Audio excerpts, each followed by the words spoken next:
오늘은 세상의 거짓 철학과 속임수에 속지 않기라는 제목으로 이 시간 하나님 말씀 나누겠습니다. 이제 이번 주가 고난주간이고요. 이제 부활주일인데요. 저는 정말 이제 이번 주 그 고난 주 가운데서 저는 깊은 또 고난이 있었다 생각을 합니다. 그래서 저희 아버지가 또 심장이 안 좋으셔서 과거에 이제 스텐트라고 하는 또 시술도 하셨었는데 이번에 다시 좀 심장이 안 좋으셔서 또 입원도 하게 되시고, 근데 다행히 이제 추가적인 또 시술도 하셔서 지금 또 편안해지셔서 감사한데요. 근데 저는 또 이제 지난 주일 사역 마치고 보통은 이제 제가 월요일에 쉬면서 또 컨디션 조절도 하고 그랬는데, 뭐 이번에 이제 아버지 일도 있고 또 일도 하면서 저도 이제 쉬지 못해서 그런지 또 몸이 또 굉장히 안 좋아져서 몸살까지 왔었는데요. 그러다 보니까 또 몸이 안 좋아서 비타민 이제 영양제 주사도 맞고 그렇게 했는데, 앞으로 이제 컨디션 조절 잘 하고 또 제가 비타민 잘 챙겨 먹어야 되겠다 또 그런 생각을 했습니다. 그래서 아무쪼록 또 건강과 사역을 위해서 또 가정을 위해서 기도해 주시기 부탁드립니다. 오늘 또 부활주일인데 저는 정말 대한민국이 그간 또 많은 혼란과 어려움이 있지 않았습니까? 네, 정말 예수 그리스도의 부활의 능력으로 저는 개인이든 가정이든 공동체든 회복과 은혜를 또 경험하는 또 시간들 되시기를 기도합니다.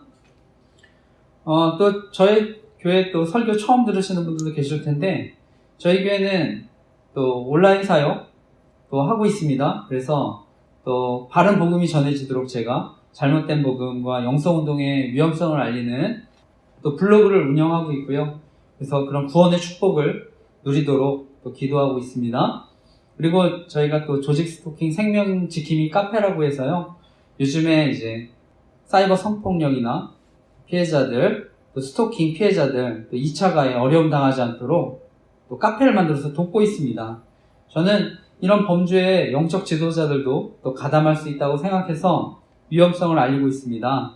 그래서 자세한 거는 또 교회 홈페이지, 카페 등에도 기도 제목 올렸는데 또 읽어보시고 또 피해 당하시지 않도록 기도했으면 좋겠습니다. 그리고 제가 이런 사역하면 또 방송이나 연예인 이용해서 또 저는 성범죄자 이미지로 괴롭힐 수 있다 생각합니다. 그래서 저희 가족, 이웃, 가까운 사람들 피해를 당하지 않도록 또 기도해 주시기 부탁드립니다. 저는 오늘날 정보통신이 발달하면서 이런 새로운 범죄들, 신종 범죄들 이런 것들 일어날 수 있다 생각하는데 정말 대한민국이 안전하고 행복한 나라가 되도록 기도해 주시기 부탁드립니다. 오늘 말씀 바울의 2차 전도 여행에 대한 말씀입니다. 그래서 오늘은 아덴이라고 하는데요. 오늘날 아테네입니다. 아테네 가서 이제 바울이 복음을 전하는 말씀입니다. 오늘 말씀의 제목은요. 세상의 거짓 철학과 속임수에 속지 않기라는 제목으로 하나님 말씀 나누려고 하는데요. 오늘도 말씀을 통해서 하나님이 저와 여러분을 먼저 교훈하시고 우리가 이번 주도 우리가 말씀 붙들고 살아갈 때 또 하나님의 사랑과 인도하심을 경험하는 저와 여러분 되시기를 간절히 기도하고 축복합니다. 오늘 나누고 싶은 핵심적인 교훈은요. 세상의 거짓 철학과 속임수에 속지 않기 위해서는요. 하나님 나라의 능력을 경험하며 살아가야 한다는 것입니다. 그래서 오늘 말씀은요.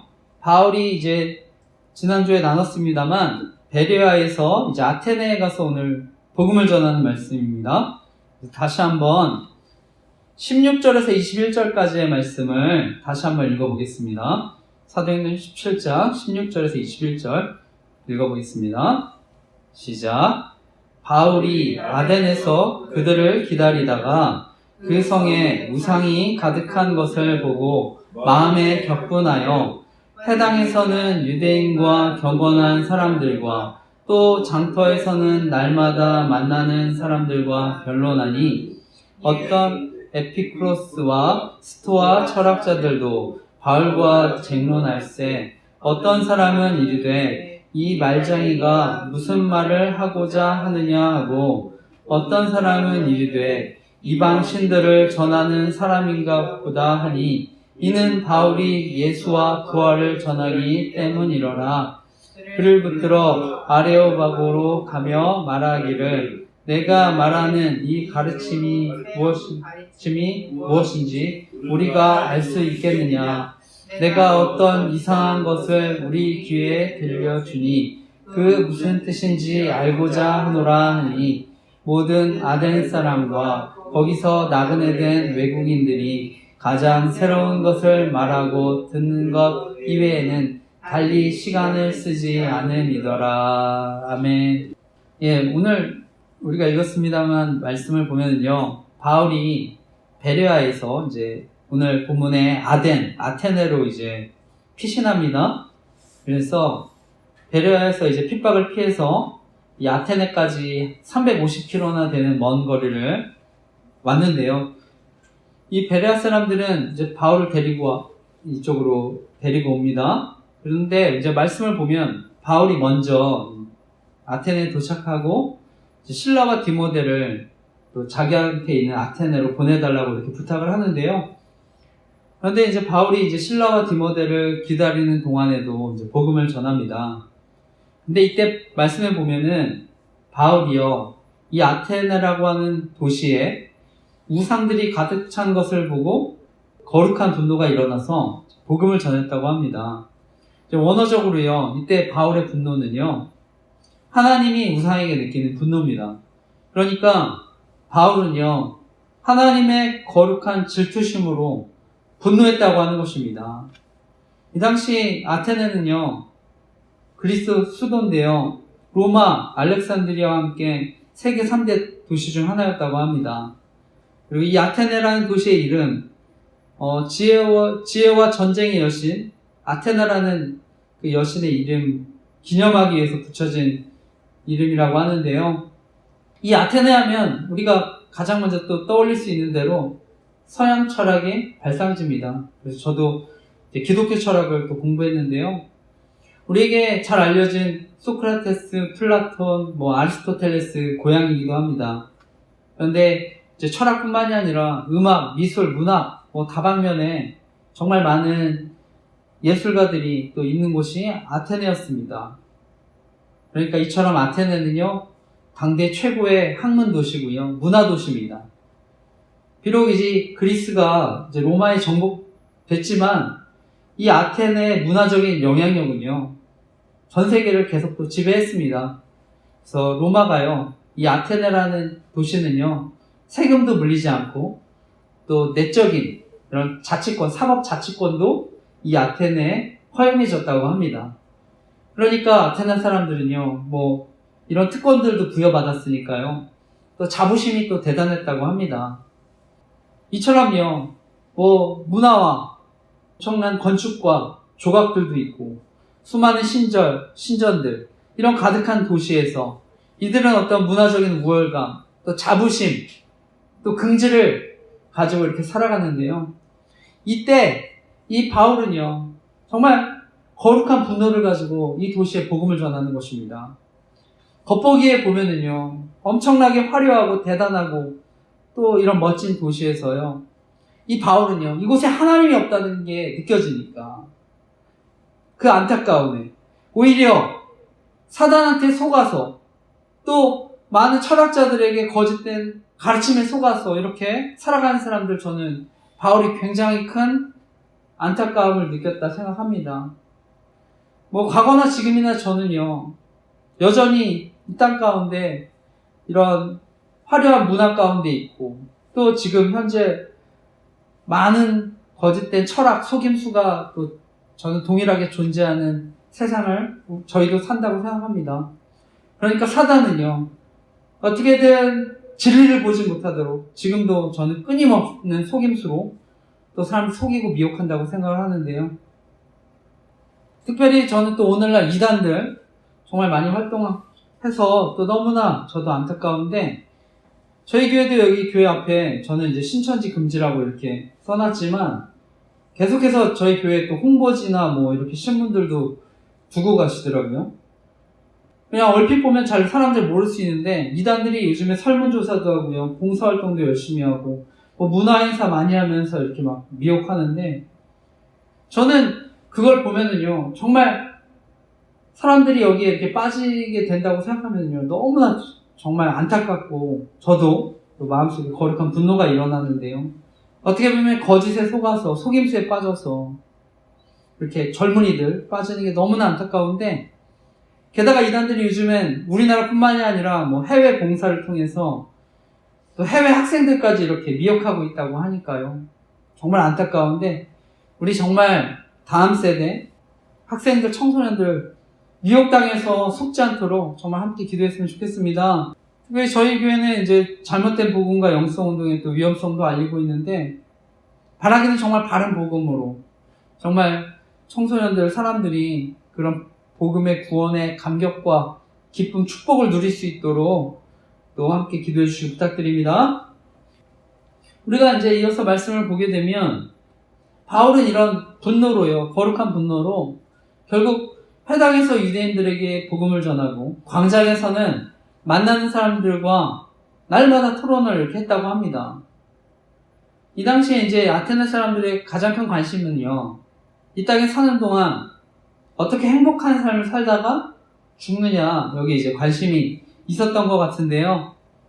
저는 뭐 이런 철학적인 관심, 궁금증 자체는 나쁜 게 아니라고 생각을 합니다. 그런데 다만 이들이요, 잘못된 철학과 가르침으로 이렇게 나아갔다는 것인데요. 우리 학창시절에 뭐 많은 분들 들어보셨겠지만, 오늘 본문에 에피쿠로스 학파, 스토아 학파 철학자들이 또 그들이었습니다. 이 에피쿠로스 학파 철학자들은요, 쾌락을 인생의 목표로 삼습니다. 그런데 이제 그게 육체적인 쾌락이라기보다는 우리 마음의 평정, 아타락시아라고 하는 이런 걸 추구하는데, 하지만 점차 육체적인 쾌락으로 이렇게 흘러갔다고 합니다. 그리고 그들은요, 신의 존재는 부인하진 않지만 신은 인간의 삶에 무관하다, 신은 관심이 없다, 이렇게 생각했다고 합니다. 그리고 다른 이와 반대되는 또 스토아 학파 철학자들은요, 쾌락이 아니라 금욕, 또 청진을 강조하면서 행복을 찾았다고 합니다. 또 자신의 이성 같은 걸 중시했는데, 이것이 또 이 이성이라는 거는 우주 속에서 존재하는 또 인간 삶의 어떤 원칙이라고 해서요, 뭐 이런 거를 굉장히 중시했다고 합니다. 그리고 신이 어떤 만물 자체가 신이다, 이렇게 범신론적인 사상을 가지고 이 당시에 또 영향을 끼쳤다고 하는 것인데요. 바울은 그래서 이들과 이제 철학적인 논쟁을 한 것입니다. 그러다가 결국은 이 아레오바고라고 하는 언덕에서 그 유명한 이제 변증 설교를 합니다. 아레오바고 설교인데, 우리 조금 깁니다만 이것도 같이 읽어보겠습니다. 22절에서 31절까지인데 바울의 아레오바고 설교입니다. 22절부터 31절까지 함께 읽겠습니다.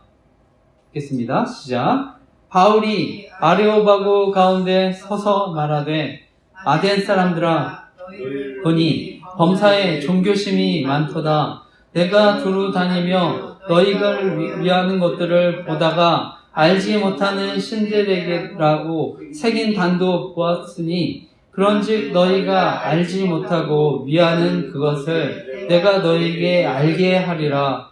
우주와 그 가운데 있는 만물을 지으신 하나님께서는 천지의 주제시니 손으로 지은 전에 계시지 아니하시고, 또 무엇이 부족한 것처럼 사람의 손으로 섬김을 받으시는 것이 아니니, 이는 만민에게 생명과 호흡과 만물을 친히 주시는 이심이라. 인류의 모든 족속을 한 혈통으로 만드사 온 땅에 살게 하시고, 그들의 연대를 정하시며 거주의 경계를 한정하셨으니, 이는 사람으로 혹 하나님을 더듬어 찾아 발견하게 하려 하심이로되, 그는 우리 각 사람에게서 멀리 계시지 아니하도다. 우리가 그를 힘입어 살며 기동하며 존재하느니라. 너희 시인 중 어떤 사람들의 말과 같이 우리가 그의 소생이라 하니 이와 같이 하나님의 소생이 되었은즉 하나님을 금이나 은이나 돌에다 사람의 기술과 고안으로 새긴 것들과 같이 여길 것이 아니니라. 알지 못하던 시대에는 하나님이 간구하셨거니와 이제는 어디든지 사람에게 다 명하사 회개하라 하셨으니 이는 정하신 사람으로 하여금 천하를 공의로 심판할 날을 작정하시고 이에 그를 죽은 자 가운데서 다시 살리신 것으로 모든 사람에게 믿을 만한 증거를 주셨음이니라 하니라. 아멘. 방금 이제 저희가 읽은 본문이 또 아레오바고 설교인데요. 이 아레오바고라는 뜻은요, 전쟁과 재난의 신, 또 아레스의 언덕이라고 합니다. 그런데 이제 성경을 연구하는 사람들은요, 이 아레오바고를 또 모임으로 해석하기도 합니다. 그래서 시의 중요한 문제, 특별히 어떤 종교, 교육에 관한 감독권을 가진 모임, 이것이 이제 또 아레오바고라고 하는데요. 이 모임에서 이제 바울이 설교를 하게 되는데, 이때 뭐 바울이 어떤 재판이나 신문을 받았기보다는 토론을 통해서 이제 복음을 증거했다고 이제 얘기를 합니다. 그래서 바울은 이제 아레오바고에서 이제 설교를 시작하면서요, 아테네 사람들에게 종교심이 강한 사람들이다 이렇게 얘기합니다. 이 아테네는요, 늘 이제 새로운 철학, 새로운 뭐 신화 이런 것들이 등장을 하는데요. 그러니까 사람들은요, 새로운 철학, 사상, 종교 이런 것들에 이제 자연스럽게 관심을 가질 수가 있습니다. 그런데 심지어 이제 아테네 사람들 보니까요, 자기가 섬기는 신들 중에 빠뜨린 신이 있을까봐 자신들이 알지 못하는 신도 섬겼다고 얘기합니다. 그러니까 바울이 이들을 두고 정말 아테네 사람들 종교심이 크다 이제 이렇게 얘기한 것인데요. 실제로 이제 성경을 연구하는 사람들은요, 아테네에 무려 300개의 공식화된 우상, 3만여 개의 신상이 있었다고 얘기합니다. 오늘 본문의 바울은요, 바로 이들의 종교심에 대해서 얘기하면서 바로 그 하나님을 소개합니다. 알지 못하는 신으로 하나님을 소개합니다. 그러면서 기독교의 하나님이 어떤 하나님인지를 이제 설명하는 것인데요. 뭐 어떤 의미에는 정말 그 아테네 사람들의 그 청중에 맞는 또 설교를 하는 것입니다. 그러면서 먼저 하나님은 신들 가운데 하나가 아니라 유일하신 하나님, 절대자이심을 얘기합니다. 보통 이제 아테네의 신들은 또 많은 신들을 섬기지 않습니까? 그리고 그 신들은요, 신전 안에 이렇게 있다고 얘기합니다. 그런데 바울은요, 그 하나님은 천지를 지으신 하나님이시고 온 우주의 하나님이시라고 얘기하는 것입니다. 신전에 갇혀 계시는 하나님이 아니라고 얘기하는 것입니다. 그러니까 이제 아테네가 섬기는 그 사람들이 섬기는 신과 차별되는 하나님이라고 얘기하는 것입니다. 본질적으로 다른 분이라고 얘기하는 것이고요. 그리고 바울은 계속해서 한 사람도 예외 없이 하나님의 피조물임을 얘기합니다. 이 당시 아테네 사람들이요, 자신들도 이제 흙으로 창조됐지만 자신들은 특별한 흙으로 창조했다는 어떤 우월감이 있었다고 얘기합니다. 뭐 어떤 의미에서는 오늘날 뭐 선민의식도 있겠고요. 어떤 민족 우월주의 같은 것들 있었다고 하는 것인데, 바울은요, 하나님께서는 인류를 한 혈통으로 만드셨다고 얘기하는 것입니다. 그래서 동일하게 평등하게 창조했다 이렇게 얘기합니다. 그리고 사람들은 피조물이기 때문에 하나님께서는요, 시간적인 한계, 공간적인 한계 속에서 살아가게 해주셨다고 얘기합니다. 근데 이렇게 얘기한 것은요, 당시 에피쿠로스 철학자들이 앞서 얘기한 대로요, 하나님은 우리 인간 역사에 개입하지 않는다, 무관심하다 이렇게 얘기했는데 바울은 그렇게 얘기한 것이 아닙니다. 하나님은 우리 인류, 우리 개인에게 관심이 많으셔서 역사의 주관자가 되신다고 얘기하는 것입니다. 하나님이 직접 통치하시고 개입하신다고, 역사에 철저히 개입하시고 섭리하신다고 얘기하는 것입니다. 그러면서 이 세상의 모든 것이 그래서 하나님의 은혜라고 얘기하는 것입니다. 그래서 우리가 정말 이 세상에서 하나님을 찾고자, 여기서 재밌는 표현이 나오는데 더듬어 찾기만 하면 하나님 알 수 있다 이렇게 얘기합니다. 오늘날 많은 사람들이 하나님 어디 있느냐 이렇게 얘기하지 않습니까? 그런데 바울은요, 로마서 1장 18, 20절에서도 얘기했듯이 하나님은 정말 사람들이 알 수 있도록, 분명히 알 수 있도록 알게 하셨다고 얘기합니다. 하나님이 창조하신 모든 것들을 통해서 하나님의 능력, 신성, 만물을 보고서 분명히 알 수 있다 이렇게 얘기합니다. 그것이 로마서 1장 18절에서 20절 말씀인데 그건 제가 읽어보겠습니다. 하나님의 진노가 불의로 진리를 막는 사람들의 모든 경건하지 않음과 불의에 대하여 하늘로부터 나타나나니 이는 하나님을 알만한 것이 그들 속에 보임이라. 하나님께서 이를 그들에게 보이셨느니라. 창세로부터 그의 보이지 아니하는 것들 곧 그의 영원하신 능력과 신성이 그가 만드신 만물에 분명히 보여 알려졌나니 그러므로 그들이 핑계하지 못할지니라. 아멘. 우리가 느끼건 느끼지 못하던 간에 하나님의 역사를 알 수 있다고 하는 것입니다. 그리고 무엇보다 중요한 거는요, 하나님이 은혜를 주셨기 때문에 우리가 생명을 이어가면서 살 수 있다고 얘기하는 것입니다.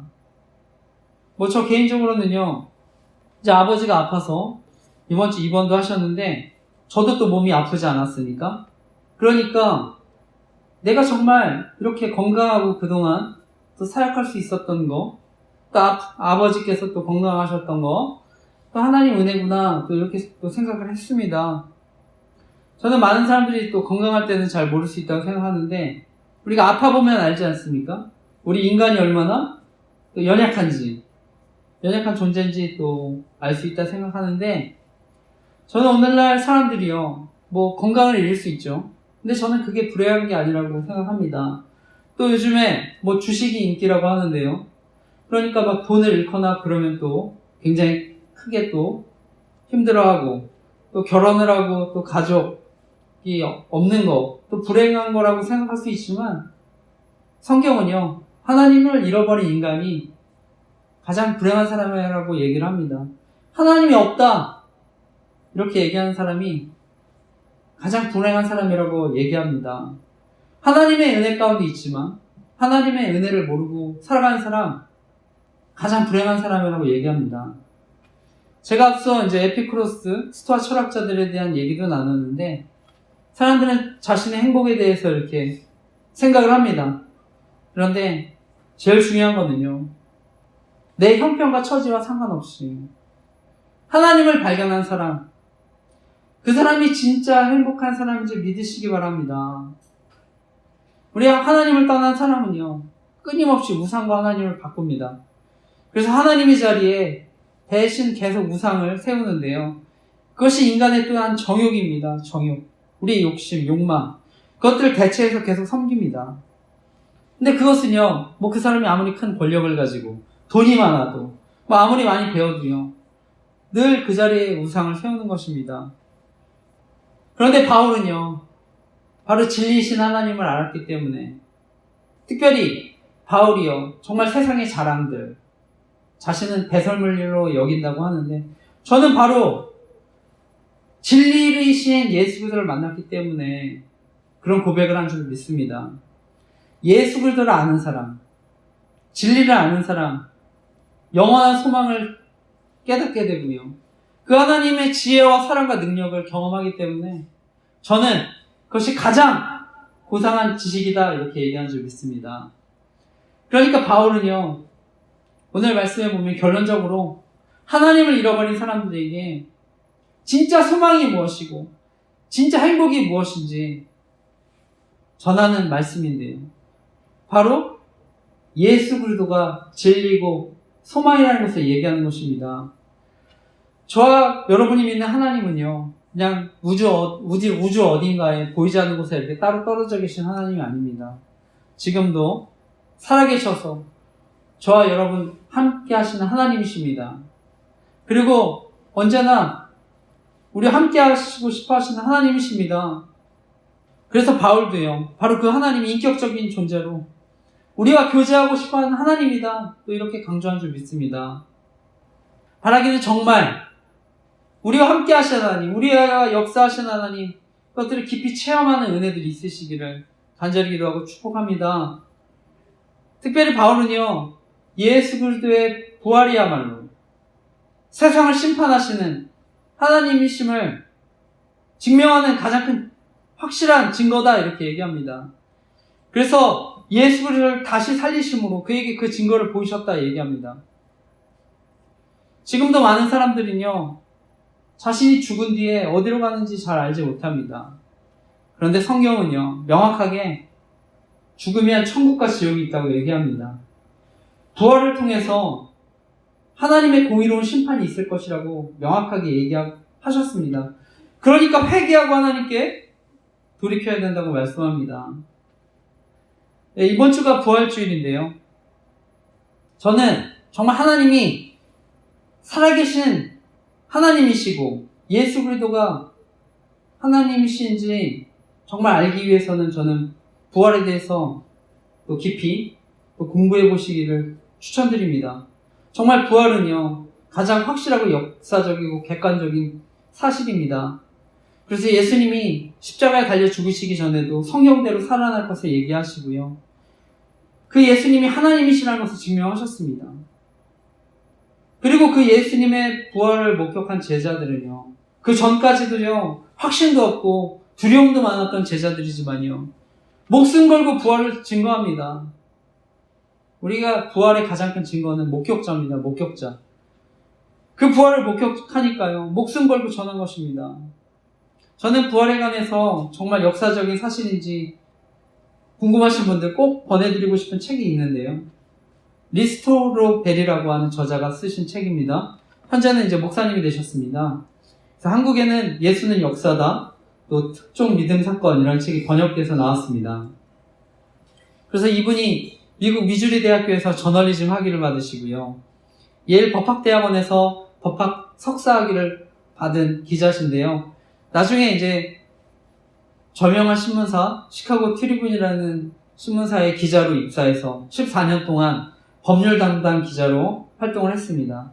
이분은 철저한 무신론자이고 회의론자셨는데, 어느 날 아내가 예수님을 믿게 되면서 변화가 생기니까 이 사람이 이제 호기심이 생겼어요. 정말 이 성경이 진짜인지, 이제 이분이 기자시니까 이제 기자 정신을 발휘해서 체계적으로 이게 조사를 했다고 합니다. 특별히 성경의 부활에 대해서 얘기하고 있기 때문에 정말 부활이 진실인지 이제 알아보게 된 것인데요. 그래서 한 2년 정도 알아보고 부활이 진심을 믿게 됩니다. 처음에는 이제 부활이 어떻게 보면 거짓이라는 것을 한번 밝혀보고 싶어서 취재를 하면서요, 그리스도인이 된 것입니다. 그리고 나중에 목사님도 되셨는데, 한국에는 예수님 역사다라는 책이 먼저 이렇게 나온 것으로 알고 있습니다. 저는 특종 믿음 사건이라는 책을 먼저 읽게 됐는데, 나중에 영화 그 예수에 관한 사건, 그 우리나라 더 케이스 오브 크라이스트라는 제목으로 영화가 있습니다.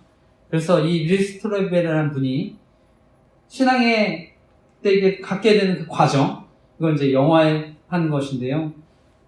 저는 뭐 책을 읽으면 가장 좋겠지만, 뭐 책을 못 읽어도 영화라도 꼭 보시기를 추천드립니다. 이처럼 예수님은요, 부활을 통해서 정말 명확하게 자신이 하나님이심을 증명하셨습니다. 천국과 지옥이 있다는 것을 명확하게 인류에게 알려주셨습니다. 바울은요, 하나님이 사람들 발견하기를 원하신다고 하는데, 하나님 결코 숨어 계신 하나님 아닙니다. 부활을 통해서 자신을 계시하시고 확실한 증거로서 드러내시는 분이십니다. 그래서 부활을 통해서 공의로 세상을 심판할 것을 명확하게 얘기하는 하나님이신 줄 믿으시기 바랍니다. 우리 하나님은요, 지혜와 지식의 근본이십니다. 결국 세상에요, 아무리 똑똑하고 잘나고 지식이 많아도 구원의 지식이 없으면 망합니다. 저 개인적으로는 이 세상에 저는 뭐 성공하고 정말 잘 사는 사람들, 저는 특별히 부럽지 않습니다. 바로 저는 그들 가운데 예수님을 모른다면요, 저는 그들이 부러워하지 않는데요. 바라기는 정말 이 세상을 살아가는 동안 우리가 어떤 철학적인 깨달음이나 관념이 아니라 살아계신 하나님, 그 하나님을 전인격적으로 체험하고 살아가시기를 간절히 기도하고 축복합니다. 그러면 정말 이상의 그 구원의 기쁨과 감격으로 저는 다른 것 부러워하지 않게 될 줄 믿습니다. 오늘 말씀의 마지막은요, 비록 소수지만 바울의 설교를 통해서 또 하나님께서 열매 맺게 해주시는 말씀입니다. 오늘 그 말씀 사도행전 17장 32절에서 34절 말씀인데, 오늘 마지막 말씀 같이 읽겠습니다. 오늘 사도행전 17장 32절에서 34절 마지막 같이 읽겠습니다. 시작. 그들이 죽은 자의 부활을 듣고 어떤 사람은 조롱도 하고 어떤 사람은 이 일에 대하여 내 말을 다시 듣겠다 하니, 이에 바울이 그들 가운데서 떠나매 몇 사람이 그를 가까이하여 믿으나 그 중에는 아레오바고 관리 디오누시오와 다말이라 하는 여자와 또 다른 사람들도 있었더라. 아멘. 오늘 말씀의 마지막은요, 비록 이제 다른 지역에서 사도 바울이 복음을 전했을 때처럼 큰 무리의 사람들이 예수님을 믿진 않았지만 바울이 전한 복음을 듣고 또 예수님 믿게 된 사람들이 있었다고 얘기합니다. 그래서 그렇게 믿게 된 사람 중에 아레오바고 시의회 의원 디오누시오와 다마리와 그 밖에 몇 사람이 더 있었다고 얘기하는데요. 저는 어떤 의미에서 바울이요, 정말 최선을 다해서 복음을 전했다고 생각합니다. 저는 어쩌면 다른 지역보다 더 열정적으로 또 강론하고 이렇게 했다고 생각하는데, 하지만 이제 복음의 열매는 또 크지 않아서 실망했을 수 있다고 생각하지만, 저는 그럼에도 하나님께서 보이지 않는 또 큰 열매들을 맺게 해주신 줄 믿습니다. 비록 숫자적으로는 큰 회심은 없었지만 여전히 좀 그곳에 소수의 신실한 예수님의 제자들이 있었기 때문인데요. 오늘 본문에 그 중에 아레오바고 관원 디오누시오의 회심이 있었다 얘기합니다. 이 아테네는요, 12명으로 구성된 재판위원회가 있었다고 합니다. 요세푸스에 의하면 바로 이 복음을 듣고 이 재판위원회 중에 한 명인 아레오바고 관리 디오누시오가 바로 복음을 듣고요, 변화돼서 나중에 최초의 아테네 감독이 되고요, 후에 고린도의 감독으로 있다가 순교했다고 하는데요. 어떤 의미에서 바울은요, 정말 조롱과 멸시를 견디면서 그 척박한 환경에서 오직 한 사람이라도 영혼을 구원하고자 하는 마음으로 저는 복음을 전했다 생각합니다. 우리가 살면서요, 전하는 환경이요, 저는 결코 쉽지 않다고 생각합니다. 정말 어렵지만, 저는 때론 우리가 복음 전할 때 멸시와 조롱도 견뎌야 되지만, 저는 우리의 복음을 통해서 또 정말 한 영혼, 그 한 영혼이 또한 변화돼서 또 구원하는 놀라운 역사들이 있는 줄 믿습니다. 네, 말씀을 마치면서요, 오늘 아테네 사람들은 이런 인본주의적인 철학, 이런 사상에 깊이 물들어 있던 사람들입니다. 그리고 이 당시에 헬라의 기본적인 사상은요, 이원론이라고 해서요, 우리의 영은 선하지만 육신은 악하다 그래서 이 부활에 대해서 거부감을 이렇게 느꼈다고 합니다. 그러니까 어떤 면에서는 바울이 전하는 복음이 전해지는데 정말 어려웠는데요. 저는 현대인들이 또 그럴 수 있다 생각합니다. 오늘날 우리가 아이들 보면은, 저도 마찬가지지만 이 세상의 교육이 인본주의 교육이지 않습니까? 자연스럽게 그런 철학에 또 물들어가니까, 저는 오늘날에도 우리가 복음을 전해도 쉽게 이렇게 받아들이기 어려운 환경이라고 생각합니다. 하지만 오늘 우리가 본문을 봤지만 정말 바울과 같이 저는 척박한 환경에서도 받아들이는 사람이 있다는 것을 믿고 계속해서 또 복음의 씨앗을 뿌려야 할 줄 믿습니다. 그런데 제가 이렇게 복음을 어려운 환경에서도 또 복음이 또 전해질 수 있다고 하는 것은요, 바로 이 복음은요, 하나님의 능력이기 때문입니다. 그래서 고린도전서 4장 20절에 보면요, 바울은요, 하나님 나라는 말에 있지 않고 능력이 있다라고 얘기합니다. 능력. 저는 하나님 능력, 이 능력이 사람들을 변화시킬 줄 믿습니다. 저의 경험만 봐도 제가 그냥 어떤 복음이라고 하는 어떤 논리 설득으로 제가 그냥 신앙생활을 했다면 저는 결코 목사가 되지 않았을 거라고 믿습니다. 하나님의 능력을 경험했기 때문에, 저는 하나님 나라의 능력을 경험했기 때문에 제가 또 목사가 된 줄 믿습니다. 고린도전서 2장 1절에서 5절 말씀입니다. 형제들아, 내가 너희에게 나아가 하나님의 증거를 말할 때 말과 지혜의 아름다운 것으로 아니하였나니 내가 너희 중에서 예수 그리스도와 그의 십자가에 못 박히신 것 외에는 아무것도 알지 아니하기로 작정하였습니다. 내가 너희 가운데 거할 때 약하고 두려워하고 심히 떨어노라. 내 말과 내 전도함이 설득력 있는 지혜의 말로 하지 아니하고 다만 성령의 나타나심과 능력으로 하여 너희 믿음이 사람의 지혜에 있지 아니하고 다만 하나님의 능력에 있게 하려 하였노라. 아멘. 제가 고린도전서 2장 1절에서 5절 말씀 나눴는데요. 바울은요, 자신의 전도가 지혜로운 말과 논리적인 말로 하는 것이 아니라고 얘기합니다. 논리와 학문으로 복음이 전달되는 것이 아니라고 얘기합니다. 오늘날 기독교에 대한 편견, 또 세상의 여러 가지 철학, 이런 거에 사로잡힌 사람들에게 저는 복음의 진리가 굉장히 받아들이기 어렵지만 지금도 성령이 역사하시면 저는 그 가운데 복음의 열매가 맺어지는 줄 믿습니다. 바로 하나님의 사랑이 그 안에 경험되어지면 진정한 변화를 경험하게 되는 줄 믿습니다. 오늘 바울이 아레오가구에서 이제 복음을 전했는데요. 거기 수많은 저는 철학자들, 변증가들이 그 자리에 있었다 생각합니다. 이 어거스틴이요, 참된 철학자는 하나님을 사랑하는 사람이라고 했습니다. 그래서 하나님을 사랑하는 사람이라고 사람이야말로 참된 철학자라고 했는데 저는 이 바울이야말로 그 수많은 철학자들, 변증가들이 모인 자리에서 또 저는 유일한 진정한 철학자로 서 있었던 줄 믿습니다.